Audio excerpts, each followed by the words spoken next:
አብርሽ እንግዲህ ውሳኔ ወሰነ ማለት ነው። ምክንያቱም ያው ያለው አማራጭ እሷ እኔን እዚህ ስታይ ጭቅጭቅና ነገር ወይም ደግሞ ሌላ ነገር ስለሆነ ስለዚህ ያለኝ አማራጭ ጥዬ እንደገና መሄድ ነው ብሎ እንግዲህ ውሳኔ ወስኗል ማለት ነው።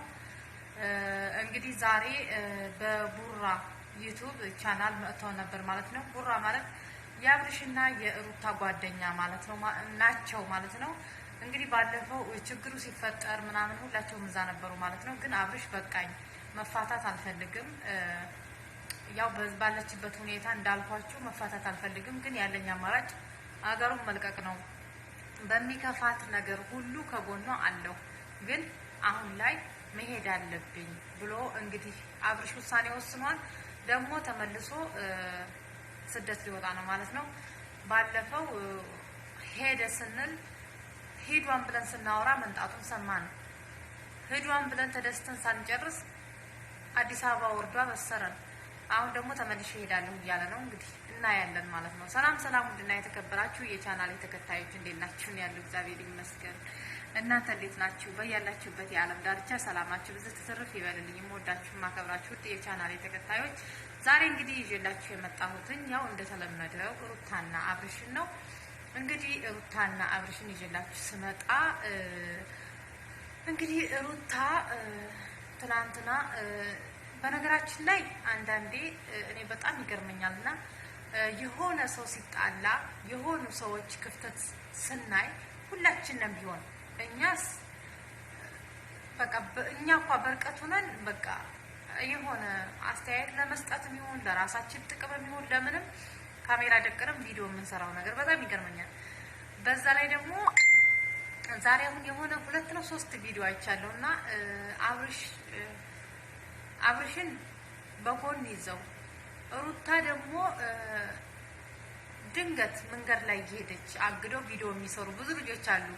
አንዳንዴ ያስቀኛል። ምክንያቱም እነሱ ታዋቂ ስለሆኑ በቃ ያለን አማራጭ እንደዛ ነው ሆኖ ይሁን አላውቅም፣ ብቻ ስሜቱ እኔ እንጃ።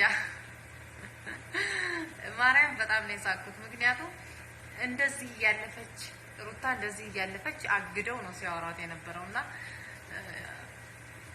ደስ ይላል። የእውነት ለማስታረቅ ከሆነ ደስ ይላል። እሷ ደግሞ ብዙ አስመሳይ ሰዎች ስላሉ እናንተም ከሚያስመስሉት ሰዎች ውስጥ ናቸው። ስለዚህ እናንተ ጋር ማውራት አልፈልግም ምናምን ስትላቸው ነበርና ያው እንግዲህ አዝነውም ይሁን ለዩቲዩብም ይሁን አናቅም፣ አስተያየት መስጠት ደግሞ ግዴታችን ነው ማለት ነው፣ ስራችን ነው እንዴ ለኛም እያሰባችሁ እና በዛሬው ዕለት እንግዲህ አይታችኋል በተለቀቀው ቪዲዮ አብርሽ ወደዛ ሀገር እንዲሄድ ወደ ነበረበት ወደ ውጭ ሀገር መሄድ ወስኗል። በዛ ላይ ደግሞ ጓደኛው ሩታ ፍርድ ቤት የፍች ወረቀት ፍታኝ የሚል የፍች ወረቀት ክስ ስለከሰሰች ከሀገሩ ውጣ ነገ ዛሬ አትበልና ሂድ እያለ ሲያስቸግረው ነበር ማለት ነው። አብርሽ ደግሞ ከዚህ በፊት እኮ እናንተ ናችሁ ናና ብላችሁ ያመጣችሁኝ፣ አሁን ደግሞ ለምንድን ነው ቶሎ እንዲሄድ የምታጣድፈኝ እያለ ነበር አብርሽ ለጓደኛው ማለት ነው። አይ እኔ እያጣደፍኩ ያለሁትኝ በሁኔታዎቹ ነው። ሩታ የፍች ወረቀት ፍርድ ቤት ከሳለኝ፣ ፍች ወረቀትና የፍች ወረቀት እስከሚመጣብህ አጠብቅና ጥፋ ከሀገር ውጣ ምናምን ሲለው አይ በመጣዩ ነገር ቀበላታለሁ፣ ምክንያቱም እኔ እንድታስብበት ጊዜ ሰጥቻታለሁ፣ እስቢበት፣ እኔ ማደርገው አንዳችም ነገር የለኝም፣ ምክንያቱም አንቺ በዚህ ሁኔታ እያለሽ እኔ ጥዬ መሄድ አልችልም፣ ግን እንድታስቢበት ጊዜ ሰጥሻለሁ፣ አንዴ የተነስተሽ የምትወስኝው ውሳኔ አይደለም ፍታኝ ማለት እና አንቺን የማይጎዳ ከሆነ እኔ ለመፍታት ዝግጁ ነኝ ብሏታል። ግን ለመፈታትም ሰዓቱ አይደለም ተብላለች። አሁን ደግሞ ወደ ፍርድ ቤት ከሄደች እንግዲህ አብርሽ ፍርድ ቤት ከደረሰ እሷን ከተመቻት አድርገዋለሁ ሲል ነበር። ጓደኛው ደግሞ ከዛ በፊት መሄድ አለብህ እያለ እያስቸግረው ነበረ። መሄድ አለብህ ምክንያቱም የፍች ወረቀት ከመጣ ጥሩ አይሆንም እና በቃ ከሀገሩ መልቀቅ አለብህ መሄድ አለብህ ሲለው ነበር። እንግዲህ የፍች ወረቀት ካየ አብርሽ በእርግጠኝነት ታውቃላችሁ ውሳኔውን መጀመሪያውንም እስቢበት ብሏታል። ይሄ ነገር አሁን ጊዜና ሰዓቱ አይደለም፣ ግን እስቢበት ለምን እንደዚህ ወሰንሽ ብሎ ሩታን እንትን ሲላት ነበር ማለት ነው፣ ሲያናግራት ነበር።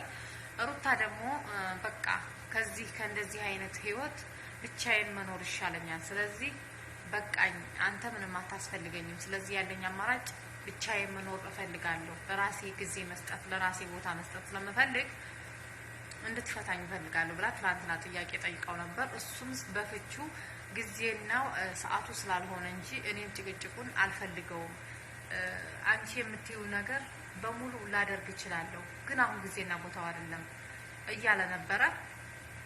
እንግዲህ ሩታ ጊዜ ሰጥተሽ እንድታስቢበት ስላላተኝ ልታስብ አልቻለችም። ወደ ፍርድ ቤት ከሄደች አስባችሁታል ምን አይነት ነገር እንደሚፈጠር? ወደ ፍርድ ቤት ከሄደች አሁንም ቢሆን ሌላ ጣጣ ነው። ምክንያቱም አብርሽ በእርግጠኝነት ለምንም ነገር እንትን ስለሌለው ችግር ስለሌለበት አሁንም ለሷ ጥሩ ይሆናል ብዬ አላስብም እኔ ለራሴ እና አሁንም ጓደኛው እንዳለው እውነቱን ለመናገር ለሁሉም ነገር ሰይጣንም እንዲበርድ ወደ ውጭ ሀገር ሂድ ወዳለው ቢሄድ ጥሩ ነው። አብርሽ እኮ መሄዱን እሄዳለሁ ለሄድም ነው፣ ግን ነገ ተነስተህ ሂድ የምትሉኝ ነገር ምንድን ነው? እሱ ጓደኛው የፈለገው ነገ ተነስቶ እንዲሄድ ነው። ምክንያቱም ያየው ነገር ስላለ። አብርሽ ደግሞ ነገ ተነስተህ ሂድ ስላላችሁኝ ነገ ተነስቼ አልሄድም። የራሴ ሰዓት አለኝ፣ የራሴ ጊዜ አለኝ፣ የራሴ የወሰንኩበት ሰዓት አለ። የዛኔ ነው የሚሄደው። ዝም ብዬ ዛሬ እናንተ ሂድ ስትሉኝ መሄድ፣ እናንተ ና ስትሉኝ የምመጣ አይደለሁም። ብዙ ነገር ዋሽተህ አንጥተኸኛል። አሁን ደግሞ ብዙ ነገር ዋሽተህ ልትልከኝ አትችልም። ስለዚህ የራሴ ጊዜና ቦታ አለው፣ የራሴ ሰዓት አለኝ። ያሰብኩበት ትኬት የቆረጥኩበት ሰዓት ስላለ ምንም ልታስፈራሩኝ አትሞክሩ። የፈለገውን ነገር ታድርግ፣ እስቢበት ብያታለሁ። እንድታስብበት ጊዜና ቦታ ሰጥቻታለሁ። ያን ልታስብበት ወደ ፍርድ ቤት የምትሄድ ከሆነ እኔ በጣም ደስ እያለኝ ነው የማደርገው ስላለ እንግዲህ በዚህ መሀል የምትጎዳው እሷ ስለሆነ እንግዲህ ጓደኞቹም ሁላቸውም እንደዛ ብለዋል። ሩታ እንደምትጎዳ ሁላቸውም ነግረውታልና አብርሽም አሁን እያሰበ ያለው ለሩታ ነው። ሩታ ትጎዳለች በዚህ ነገር፣ በዚህ ውሳኔ ሩታን ትጎዳለች። በቃ አዎ ትጎዳለች፣ አሁንም ቢሆን ትጎዳለች። ምክንያቱም ለምን አትጎዳም? በዚህ ሰዓት ማንም ቢሆን እኮ ማን ድሃ ራሱ ብትሆን የፈለገ ነገር ያጣይ የሚበሉት ለዕለት ጉርስ ያጡ ሰዎች ራሱ እኮ በፍቅር ነው የሚኖሩት። በተለይ በዚህን ሰዓት ባለቤቱ የሚወዳት ባይወዳትም እንኳ የሱን ጽንስ የሱን ልጅ በሆዷ ተሸክማ የሆነ ነገር አስፈልጎኛል ካለች እኮ ፍቅረኛዋ ራሱ ቢሆን ባያገባት ራሱ ካመጣ አንጥቶ ነው የሷን ፍቃድ ለመሙላት ብዙ ነገር አላያችሁም? ዱባይ ላይ የሆነች ልጅ አርግዛ ማርያምን ነው የምላችሁ፣ በጣም ያስቀኛልና ምን አማረኝ ትለዋለች መሰላችሁ? ከኢትዮጵያ ቅጠል ምን ቅጠል ነው ያለችው? ስሚዛ ቅጠል ነው ምንድነው ምን ቅጠል ነው ብላ ስታስቸግረው በሙሉ ሞል ውስጥ ገብቶ ሲፈልግ ነበር። ታጣ። ብዙ ሱቅ ሄደ፣ ታጣ። ከኢትዮጵያ አስመጥተውላታል። ከኢትዮጵያ እና ይሄን ያህልም አለ እና አብርሽ ደግሞ አንድም ቀን ከጎኗ ሆኖ አያውቅም። ታሳዝናለች። አሁን ደግሞ በመጨረሻ ላይ ይሄ ልጅ ተወልዶ ተረግዞ ሊወለድ ነው። በቃ እስከሚወለድ ድረስ ከይር የለውም ይላል እንትና። ምንም በቃ ጥሩ ነገር አልሰማንበትም። ብቻ በሰላም ትውጣ። ህፃኑ ላይ ደግሞ ምን አረገ እና ፈጣሪ በሰላም ትገላገል። ሩታ በጣም ታሳዝናለች። አንዳንዴ በዚህ ሩታም ታሳዝናለች፣ ጥፋትም አላት፣ ታሳዝንማለች። ሁኔታዋ በጣም ከባድ ነው። ግን ያለችበት ሰዓቱ የእርግዝናውም ይሁን ምንም ይሁን አላቅም፣ ሌላ ነው ጸባይዋ። እሱም ይሄን ነገር ነው የጠላው እና አብርሽ እንግዲህ ሊሄድ ወስኗል። በኮሜንት ደግሞ እንዴት ትታተዳለህ ደርሳለች 9 ወሯ ገብቷን እያሉ ነውና ለምን ብላችሁ ሁላችሁም ሀሳብ አስተያየታችሁን አስቀምጡ። በቀጣይ ቪዲዮ እስከምንገናኝ ቸር ሰንብቱልኝ። እወዳችኋለሁ። ለቻናሉ አዲስ የሆናችሁ ላይክ፣ ሼር፣ ሰብስክራይብ እያደረጋችሁ ቤተሰብ ያልሆናችሁ ቤተሰብ ሁኑ።